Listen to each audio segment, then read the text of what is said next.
got to earn your liberation.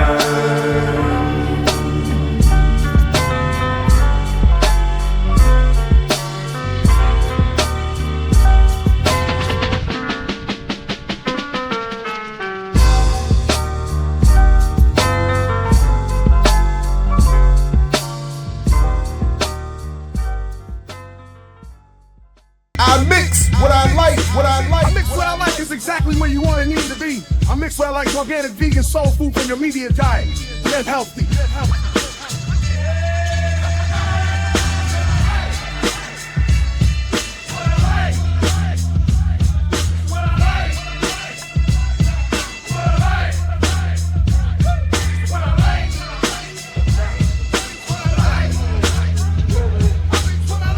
I mix what I like, what I like, what I like, what I like.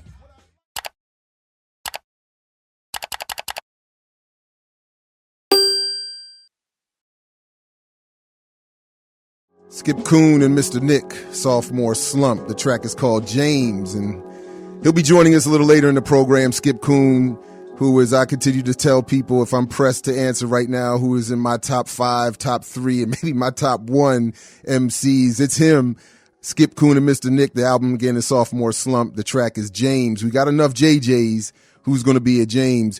Bakari Kitwana joins us by phone right now. He is a journalist, activist, and political analyst whose commentary on politics and youth culture have been seen on CNN, Fox News, C-SPAN, PBS, and heard on NPR. He's currently senior media fellow at the Harvard Law-based think tank, the Jamestown Project, and the CEO of Rap Sessions, Community Dialogues on Hip Hop, which conducts town hall meetings around the country on difficult dialogues facing the hip hop generation. Good morning, Bakari Kitwana. Welcome to the program. Thank you. How you doing today? I'm as good as could be expected. So you had emailed me a little while ago and asked, you're working on a book that's going to come out, I think, later this month or next month, Hip Hop Activism in the Obama Era. Right. And you were asking me to respond to a basic, a broad question about the role or the status of hip hop activism, and it resulted in what I thought was a very actually important email dialogue. And I said, well, why don't we just take it to the air?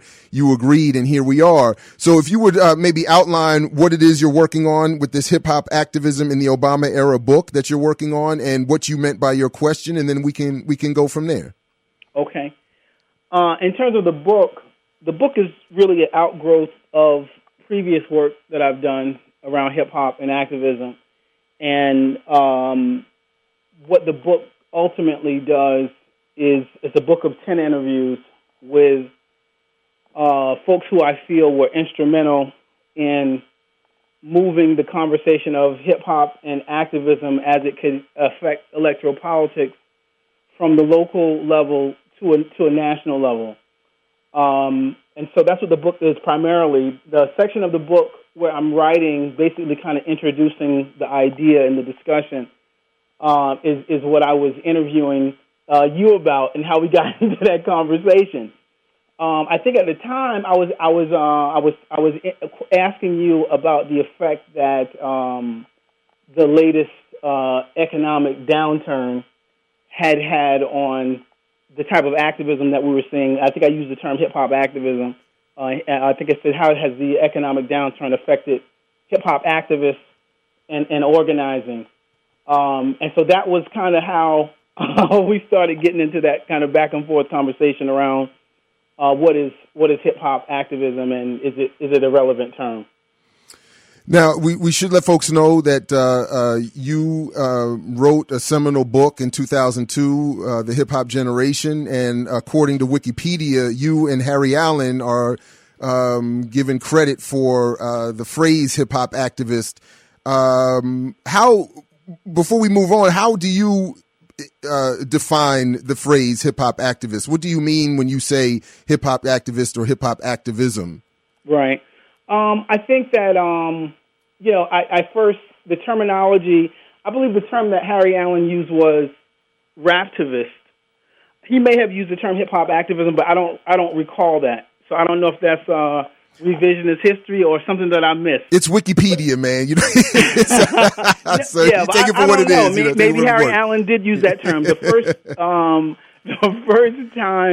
term that Harry Allen used that really made me started thinking about that was raptivism and raptivists. And at the time, we were really, coming out of the 80s and into the 90s. And in those days, in the 80s most certainly, if we were activists, we just considered ourselves to be activists. It wasn't a distinction of hip-hop activism. I think as we moved into the emergence of the early 90s with the escalation of the work of Public Enemy and later on Dead Prez and others, I think we start to the term hip-hop activism starts to be used. I mean, I think basically there was a time in which there was an activist community, and if you could be a young person and you could be a part of that, and then there was also the hip-hop community, and we often didn't see those things as one and the same. We saw them as two different communities.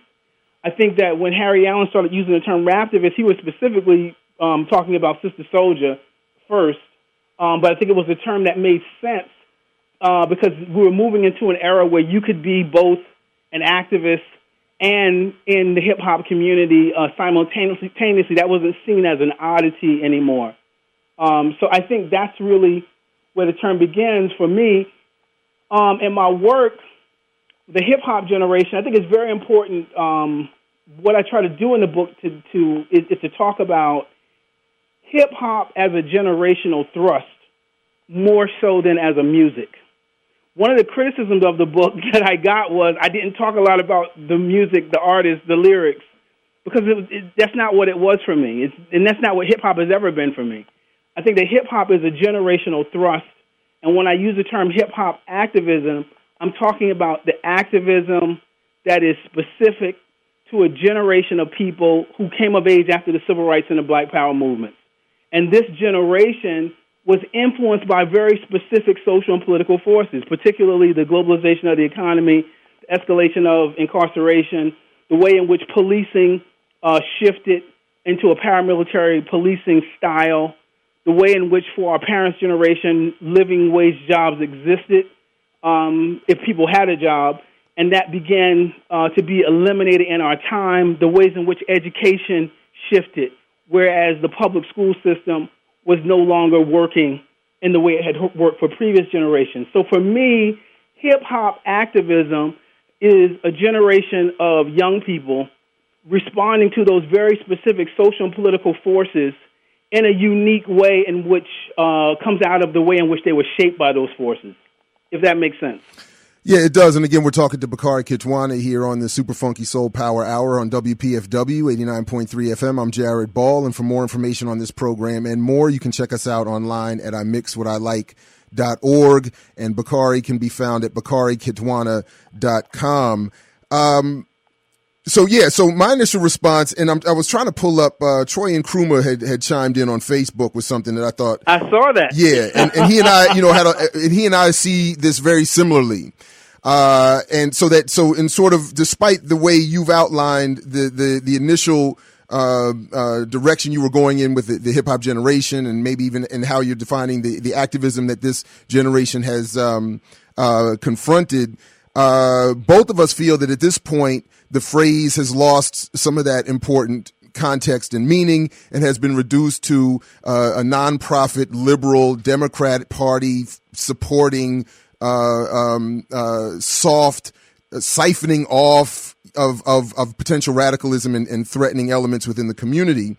And so it led me to this question, and if I could do my best, Dr. Greg Carr impersonation, one of the things that he's always asked is if to the extent that I've understood it, is the question of genealogy.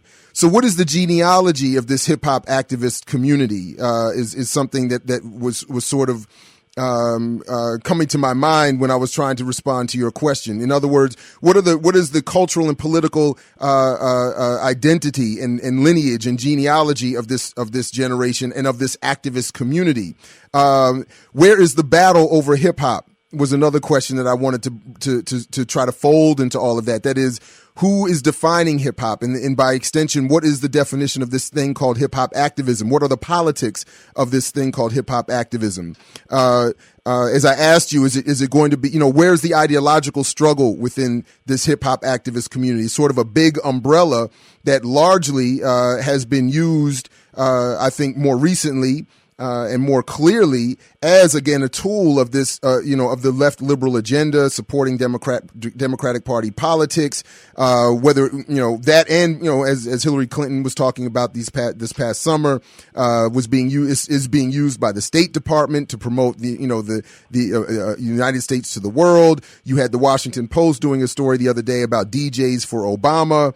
And yet, as you mentioned, most of the issues that are or the issues that are most confronting this generation and the many of the community-based, particularly the radical community-based groups within this hip-hop activist umbrella, if we can call it that, are not addressed by these efforts. In other words, the mass incarceration, the police brutality, the ongoing poverty, the lack of nationalism in this hip-hop nation, the lack of control over the cultural expression, the politics, or the movement building, seems to be things that have not been properly dealt with, and I don't see them adequately being dealt with, including, and I'll stop here, sort of what I saw as a great concern at the time that seems to have only morphed into something worse, which is that you were a co-founder or co-convener of the 2004 National Hip Hop Political Convention, which I was very excited to go to try to at least witness for myself, but was disappointed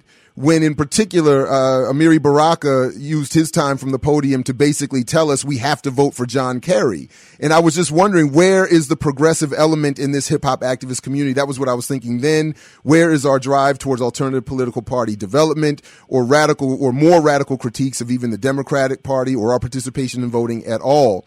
And anyway, that's what I've seen is a major concern, and in part what I tried to respond to in your question. And, right. So please,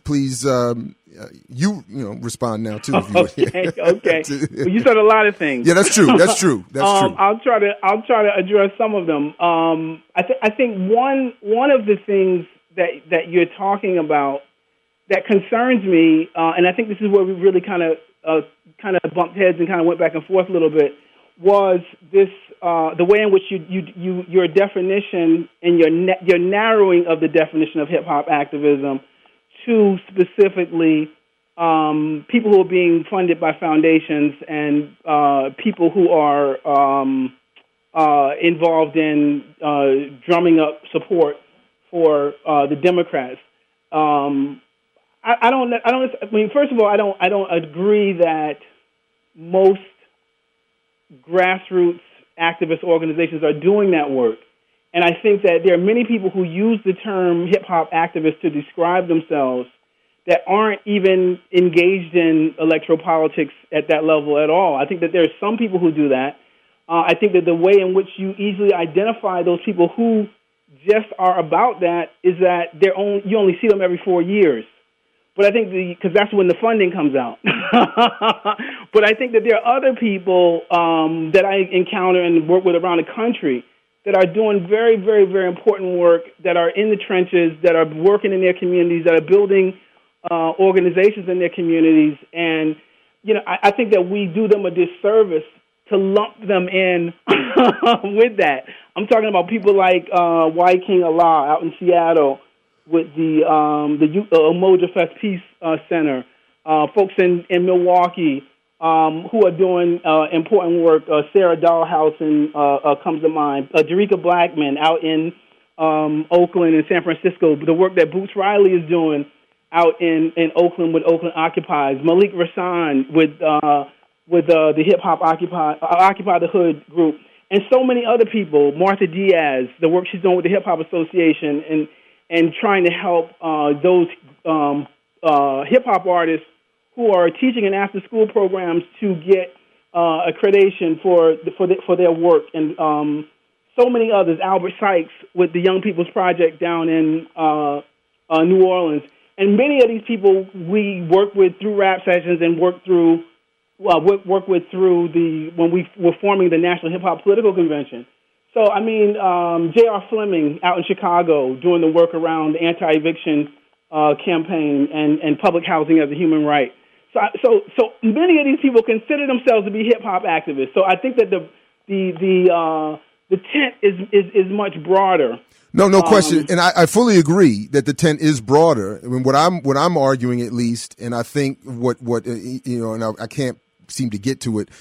Troy and Krumer's point was, and again that I agree with which I agree, is that it's not that we are attempting to narrow the definition of hip hop activism. We feel that it has been narrowed in the popular dialogue or in the popular sense by very liberal, soft politics. That many of the people you mentioned are often excluded from more popular discussions of what is considered hip hop activism. And I think that when we see the more popular, the more mainstreaming of that phrase, we see it taking a very mainstream political bent to it. And that's why I'm simply what I was just trying to get to, and I'm still trying to get to, is to encourage that those within this big umbrella further, to the extent that they haven't, and I may just not be privy to it, this discussion over the politics and the direction and the ideology of this hip hop activism or movement, so to speak. So, because even within the names that you mentioned, there are, I think, important differences ideologically, politically, programmatically that I think need to be dealt with, so that collectively all of this work can be put to have greater impact, or be brought to the level of a full-blown social movement that has clear goals, objectives, ideological positions, so on and so forth. And that's something that I don't see. So, like, when I asked my students the other day, yesterday in class, just what they thought of the phrase hip-hop activism, and even as one or two people posted on Facebook, the first people that come to mind are artists, and they were naming people like Lupe Fiasco, and to the extent that they even remember, they'll say something like a Public Enemy or something like that, but don't have a ready connection to the groups that you're talking about. And right. And to the extent that they would then have to go through the sort of nonprofit dominated Democratic Party supporting more popular organizations that use this thing called hip hop activism to get money, to raise money, to make it seem as though they have a constituency that white funders can't reach otherwise. Wow. Again, you said a lot. I want to just kind of talk a little bit about this the folks who are doing this work around electoral politics, because I think it's important.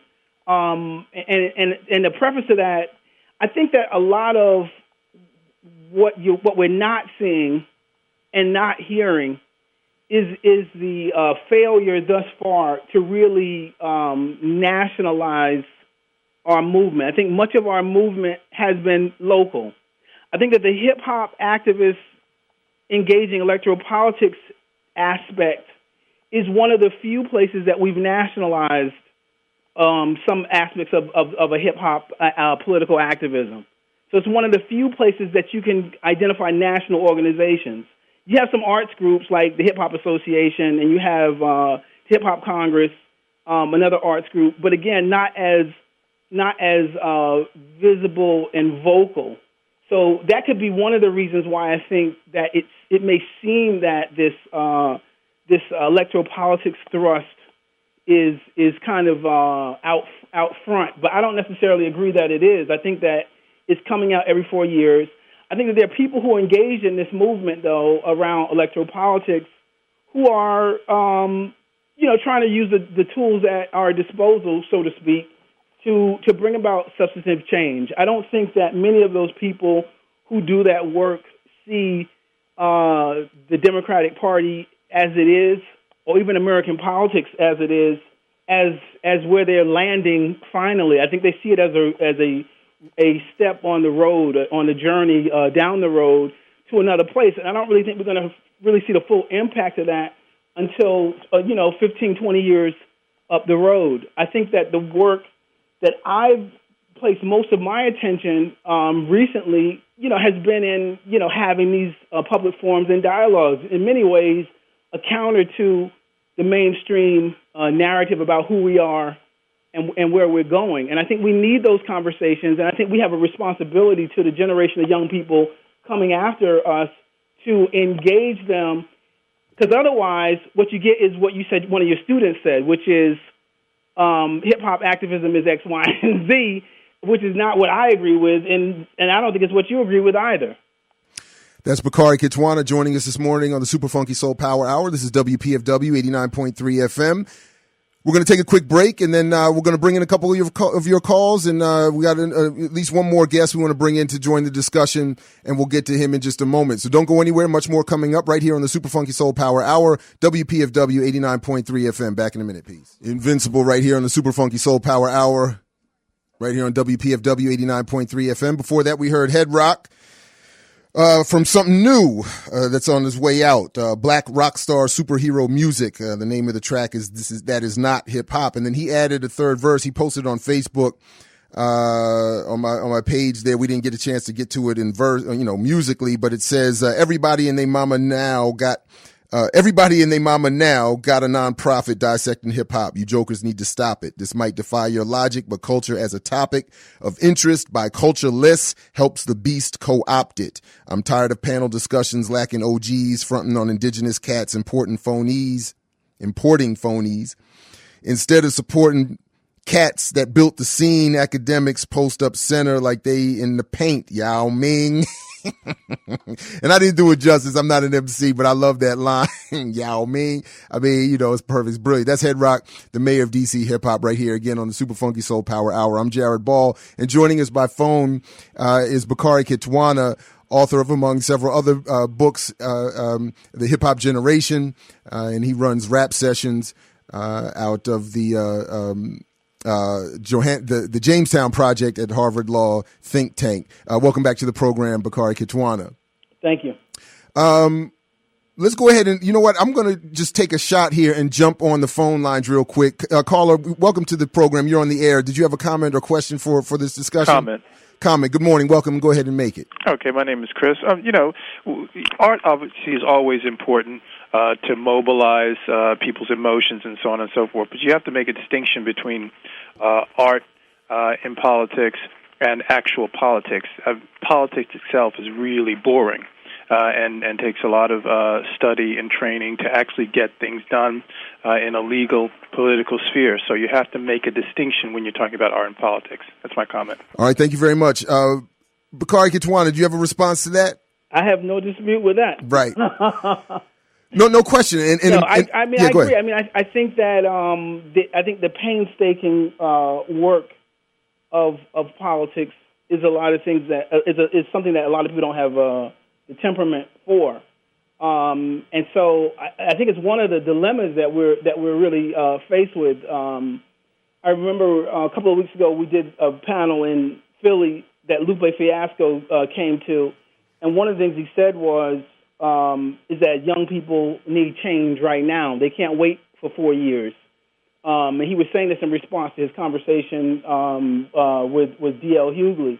I think it's an interesting point, and it's an important analogy because I think that the discussion that we're having, I think, is really a distinction or a contrast between immediate, some sort of immediate change, which I think people who are trying to work inside the electoral politics matrix are looking for, and others who are looking like yourself and Troy and Nkrumah, who are looking much further down the road. I don't think that either is more important. I think they're both important. Yeah, I mean, this is definitely sort of, I think what the caller is getting at is very similar to what I'm trying to get at, which is, again, this conversation about there are within the hip hop generation, there are people who are members of the Nation of Islam. There are people who are members of the NAACP, members of the Malcolm X grassroots movement, the Democratic Party. There are the hip hop Republicans, and so on and so, and of course the Green Party, so on and so on and so forth. And I feel like, in part, there's this question over what is the ideology of this hip-hop generation, and it sometimes seems that people conflate generation with political and ideological unity. And then there's this other question of, there's, of course, the question of the overemphasis in general on electoral politics. And then there's the other question of what happens with the phrase hip hop, which sort of deraces and deculturizes. I think I'm making up a phrase here, but it deraces and decenters the cultures that produced what we now know of as hip hop. In other words, it takes black people and brown people, it takes African traditions out of focus and sort of says we're all together, and there's this rainbow coalition, this sort of amorphous rainbow coalition as opposed to a Fred Hampton rainbow coalition. And we're all hip hop. We're all in this big tent, and everything that we're doing is hip hop activism, and that leaves room for again everyone from Lupe to the nonprofits to Chuck D to the rest of us, and there doesn't seem to be enough of a debate or a dialogue as to where we're going. So anyway, let me grab one caller. Thanks for your patience. Welcome to the air with the Super Funky Soul Power Hour, WPFW, Bakari Kitwana and Jared Ball. Good morning. Good morning. How you doing? You showed us a whole lot in a little bit of time. I apologize. No. That's a compliment. I'm from a whole other time period, back in the 1960s when the last poets, Nina Simone and Master Well and all the other guys and people that were out there, they're kind of like the forerunners of all of this. And during that time period, I had moved up to New York from down south, so my mind was totally and completely engulfed in the unification of our people across all kinds of lines. And then something happened 20-some years later, and we were fractionalized again. Not with any intention of being fractionalized, but when it went from the Republic of New Africa, African nationalism, and all of that to a hip-hop nation, I said, God, now we've gotten divided again. It doesn't appear as though it's a division. But we're different generations, and we're not communicating what gave birth to the energy that caused this time period to manifest. So I see things being turned and moved, like Marcus Garvey said, if you don't know your history, you're prone to repeat it. All right. Thank you very much for that call. She raises many good points. We're going to take a quick break and come back. Skipp Coon has joined us, and we'll join the program in this conversation in just a minute. And we'll take some more of your calls as well at 202-588-0893. And first up, of course, when we come back, will be Bakari Kitwana with a chance to respond to our last caller. Don't go anywhere. Much more coming up on the Super Funky Soul Power Hour, WPFW 89.3 FM. Peace. Having a conversation this morning with Bakari Kitwana and you about the state and status, history, and direction of what is called hip-hop activism. And Bakari, I wanted to give you a chance to respond to our last caller before we bring in one of my favorite MCs to the discussion, Skipp Coon. So yeah, welcome back to the program. Good morning. Thanks. Again. You know, I understand what the sister is saying, and I agree to some extent. I think that we have to get into some of the nuances of where we are now relative to where we were in the 60s.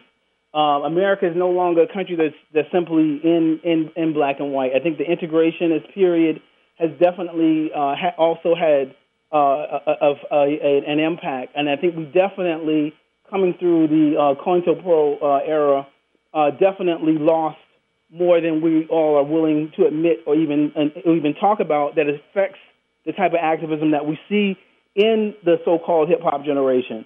So I think all of those things are important. And then back to this question of the deculturalization or de-racism or whatever. What De-racination. Yeah, I think that and the whole question of the political and cultural roots of hip-hop not being acknowledged. I mean, I think there's to some extent, I understand all that, and I try to be an advocate for that not happening at all times. But I do think that we have to have the sophistication to be able to work across race and focus at the same time on what our own needs are, what our own political values and cultural truths are. And I think we have to have the sophistication to do that, and we can't be afraid to do that. I think one of the things that the Black Power era has taught us, if nothing else, is how the state responds to an openly black movement. And so I think we have to continue to develop the sophistication to advocate for our own interests and work across race where possible to achieve our ends. But so if that's a response. But to what but to what extent is that possible if so many of our outspoken leaders and pundits are saying things with which I completely disagree. For instance, as I believe you said about in 2010, that in a positive sense, hip hop was largely responsible for electing Barack Obama. And then was now having to struggle to learn how to make him accountable. And to me, that is a severe step away from the traditions that you're talking about, the traditions that continue to inspire us, if no more than just symbolically. With our Panthers and our Malcolm X shirts and Assata Shakur shirts and all these kinds of things. That how can we, if the goal is, I thought you were saying just a moment ago, is to sort of sneak attack a black revolution in the guise of this hip hop thing. How can we do that if so much of the emphasis, if so much of the focus is on electoral politics and supporting the most reactionary, liberal, soft versions of electoral politics?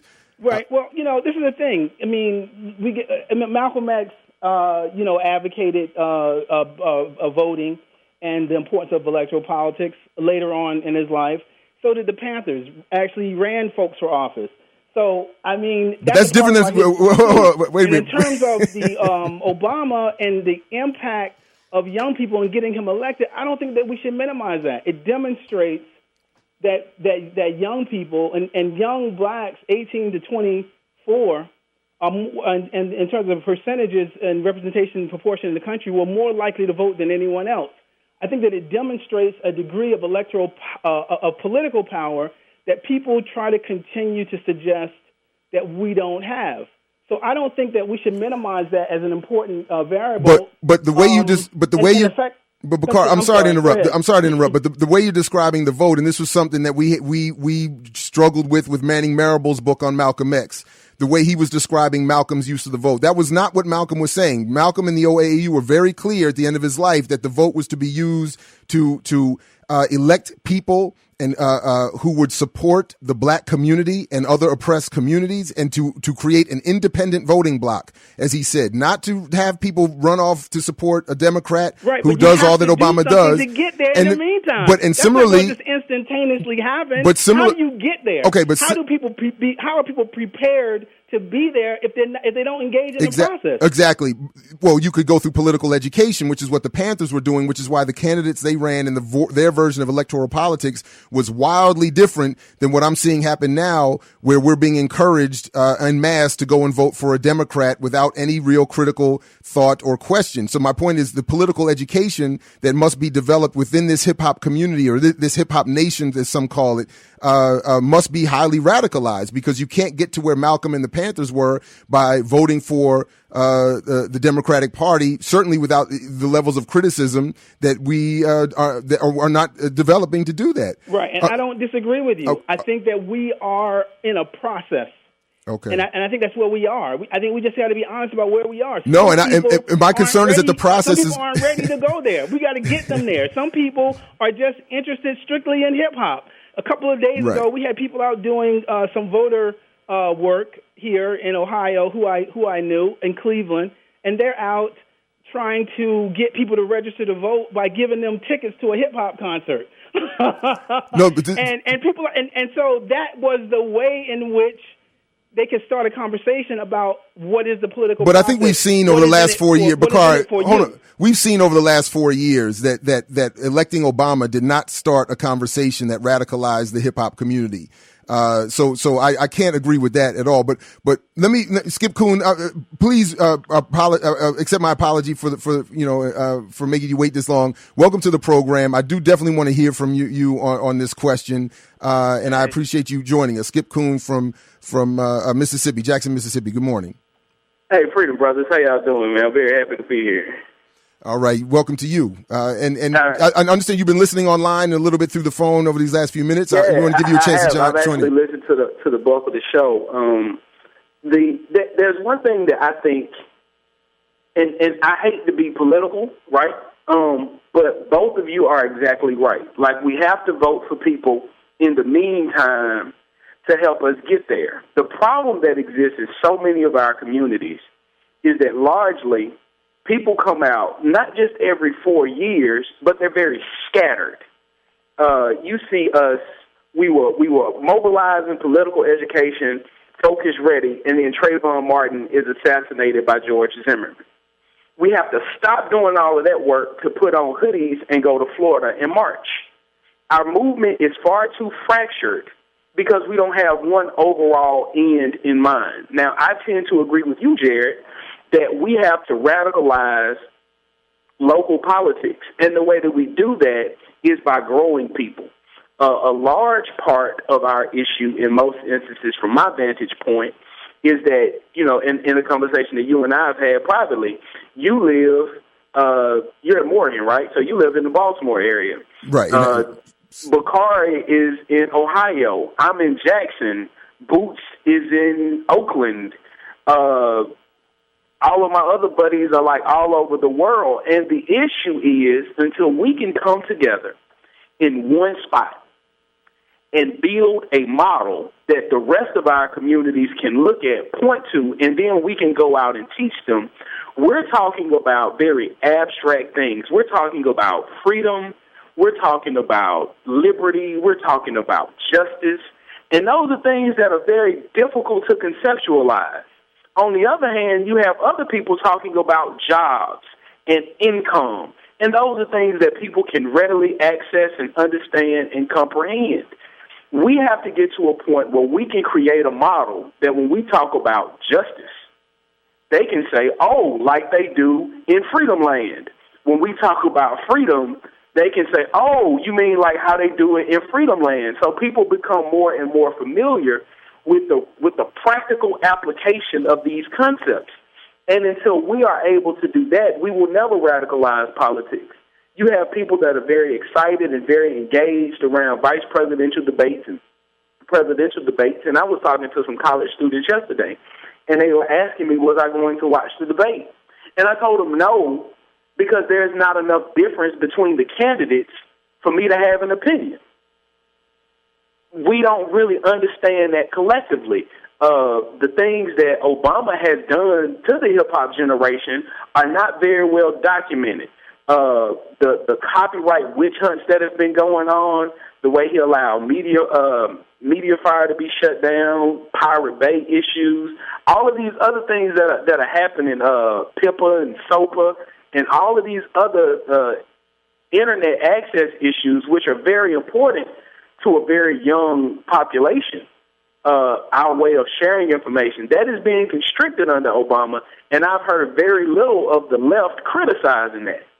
Until we can identify, maybe not necessarily a singular platform, but at least 4 or 5 items that we going to stand on and consistently educate people on, we don't have a chance because we're constantly blown to and fro. And instead of being revolutionary, we provide ourselves as nothing more than call-to-order reactionaries based on the whims of our oppressor. Like anything that he does, all of our work stops.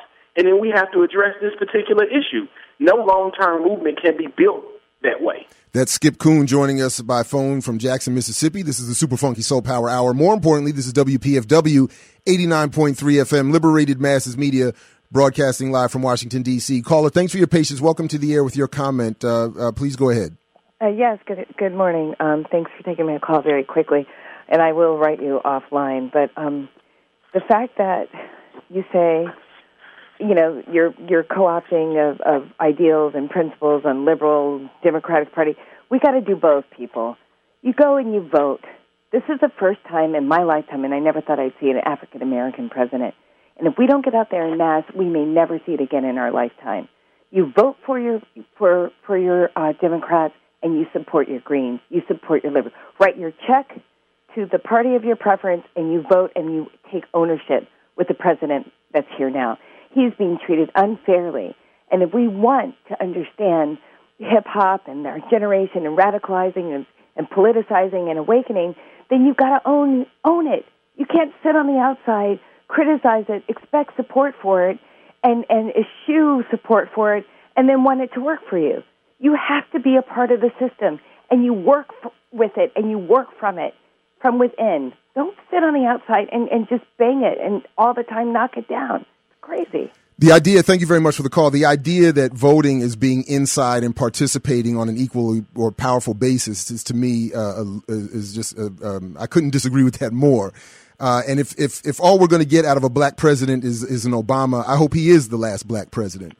Bakari, go ahead and respond. I want to give you a couple minutes here as we have to unfortunately wrap up. But yeah, I mean, seriously, I mean, not only what Skipp said, but I mean, the list is so long of what Obama is doing that is wrong in the world that this is not what the struggle for civil and human rights was meant to bring. I reject that idea. But go ahead. I agree with you. It's not what it's meant to bring. I think that I still am looking down the road. I don't think that we have maximized what we can get out of this political system. I don't think that the political system is an end-all, be-all. But I do think that our people have immediate needs. We're paying taxes into this system, and we need to use all the tools at our disposal to change our reality. And so I think that the caller I agree with her to some extent. I don't necessarily agree with people who make the lesser of two evils argument, or people who say,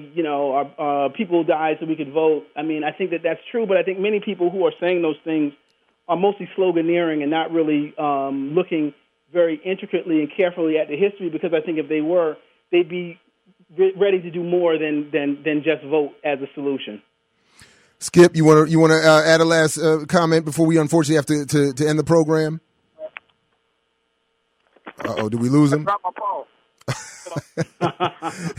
These are the trials on top of all of that, capitalism, white supremacy is the issue of dropping phones. This is serious, people. We need to, but in any event, Bakari, first of all, let me just say before we completely run out of time, I deeply appreciate the conversation, and I want this to continue, whether or not I'm involved. I think this brief discussion highlights many of the contradictions, the confusing, the confusion, the differences, and that are going to have to be hashed out because, well, I don't, like you said, we're in a process, and I just don't see the process taking us where many of us would like to go. Again, Bakari Kitwana can be reached via bakarikitwana.com. Anything coming up in the immediate future you want to let us know about? I'm going to be in Jackson on 2 weeks from now, Skipp, so hopefully we'll see you down there. And Rosa Clemente is with us. We're going to be discussing the same things we're talking about now, which is what we've been doing in these hip-hop, in these rap sessions. We use the term hip-hop activism in the Obama era, Obama/Tea Party era, because I think that that's the era that we're in. And I think that we do need to interrogate the terminology of hip-hop activism, and we do need to think about where do we, as a generation, fit into the future of this country and beyond. And I think that, to me, is what's important. We need to have our young people thinking about where they fit into this equation and being politically engaged in general, whether it's through electoral politics or not. We need our young people politically engaged and thinking about their future in this country and beyond. Bakari Kitwana, thank you very much. Skipp Coon, thank you very much. Callers. Oh, Jared, we're coming to Baltimore also on November the 3rd. We're going to be at the AME Bethel with Reverend Frank Reed. Well, that's what's up. That's very good. I'll see if I can make it out there myself. Again, Bakari Kitwana, thank you very much for joining us. BakariKitwana.com. Skipp Coon, thank you for joining us. You can link to him and find him on Twitter and Facebook, and I'll certainly put links up to his work at iMixWhatILike.org, where you are more than welcome to find and contact me to continue the discussion. Thank you all very much.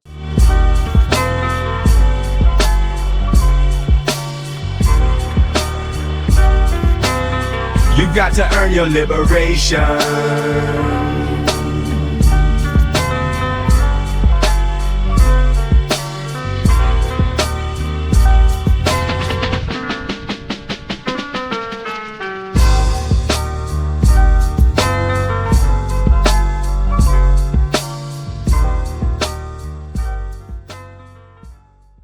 I mix what I like, what I like, what I like, what I like, what I like.